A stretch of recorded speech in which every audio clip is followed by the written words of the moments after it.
आज का पहला पाठ एजेकियल के ग्रंथ से लिया गया है। अध्याय 17, वचन संख्या है 22 से 24 तक। प्रभु ईश्वर यह कहता है, मैं देवदार की फुनगी से, उसकी ऊंची ऊंची शाखाओं से एक टहनी काटूंगा। उसे मैं स्वयं एक ऊंचे पहाड़ पर लगाऊंगा। उसे मैं इज़राइल के ऊंचे पहाड़ पर लगाऊंगा। उसमें डालियां निकल आएंगी, वह फल उत्पन्न करेगा और एक शानदार देवदार बन जाएगा। नाना प्रकार के पक्षी उसके नीचे आ जाएंगे। वे उसकी डालियों की छाया में बसेरा करेंगे और मैदान के सभी पेड़ जान लेंगे कि मैं प्रभु ऊंचे वृक्ष को नीचा बना देता हूँ और नीचे वृक्ष को ऊंचा, मैं हरे वृक्ष को सूखा बना देता हूँ और नीचे वृक्ष को ऊंचा, मैं हरे वृक्ष को सूखा बना देता हूँ और सूखे वृक्ष को हरा, मैं प्रभु जो कह चुका हूँ उसे पूरा कर देता हूँ। यह प्रभु की वाणी है। आज का दूसरा पाठ कुरिन्थियों के नाम संत पौलुस के दूसरा पत्र से लिया गया है।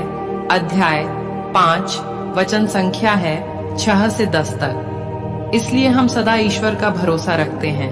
हम यह जानते हैं कि हम जब तक इस शरीर में हैं तब तक हम प्रभु से दूर परदेश में निवास करते हैं, क्योंकि हम आंखों देखी बातों पर नहीं बल्कि विश्वास पर चलते हैं। हमें तो ईश्वर पर पूरा भरोसा है।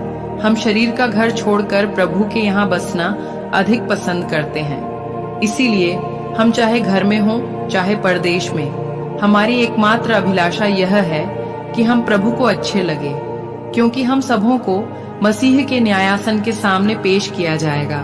प्रत्येक व्यक्ति ने शरीर में रहते समय जो कुछ किया है, चाहे वह भलाई हो या बुराई, उसे उसका बदला चुकाया जाएगा। यह प्रभु की वाणी है।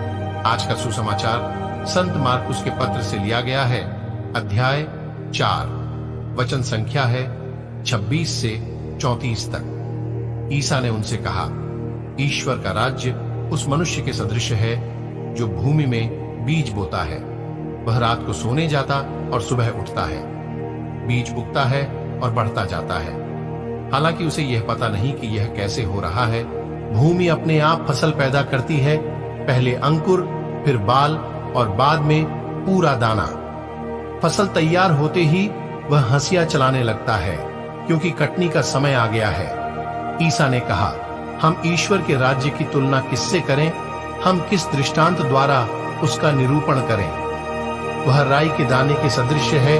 मिट्टी में बोए जाते समय वह दुनिया भर का सबसे छोटा दाना है, परंतु बाद में बढ़ते बढ़ते वह सब पौधों से बड़ा हो जाता है और उसमें इतनी बड़ी बड़ी डालियां निकल आती हैं कि आकाश के पंछी उसकी छाया में बसेरा कर सकते हैं। वह इस प्रकार के बहुत से दृष्टांतों द्वारा लोगों को उनकी समझ के अनुसार सुसमाचार सुनाते थे। वह बिना दृष्टांत के लोगों से कुछ नहीं कहते थे, लेकिन एकांत में अपने शिष्यों को सब बातें समझाते थे। यह प्रभु का पवित्र सुसमाचार है।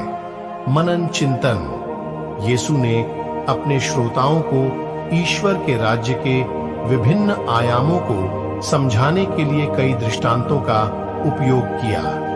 बढ़ते हुए बीज के दृष्टांत के माध्यम से यीशु हमें यह बताना चाहते हैं कि ईश्वर के राज्य की वृद्धि एक रहस्यमय प्रक्रिया है जो हमारे प्रयासों पर निर्भर नहीं करती।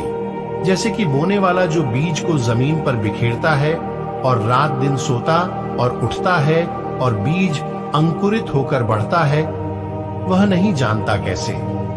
हमें भी अपने कर्तव्यों को अच्छी तरह से निभाने और प्रभु पर भरोसा करने के लिए बुलाया जाता है, जो हमारे लिए पृथ्वी से अनाज उत्पन्न करते हैं।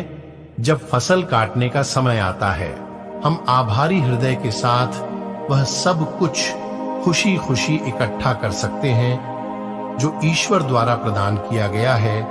यीशु ईश्वर के राज्य की तुलना राई के बीज से भी करते हैं, जो शुरुआत में एक छोटा बीज होता है, लेकिन एक बड़े पौधे में बढ़ता है जो आकाश के पक्षियों के लिए आश्रय प्रदान करता है। ईश्वर के राज्य की स्थापना के लिए हम जो भी छोटे से छोटा प्रयास करते हैं, वह महान परिणाम लाएगा।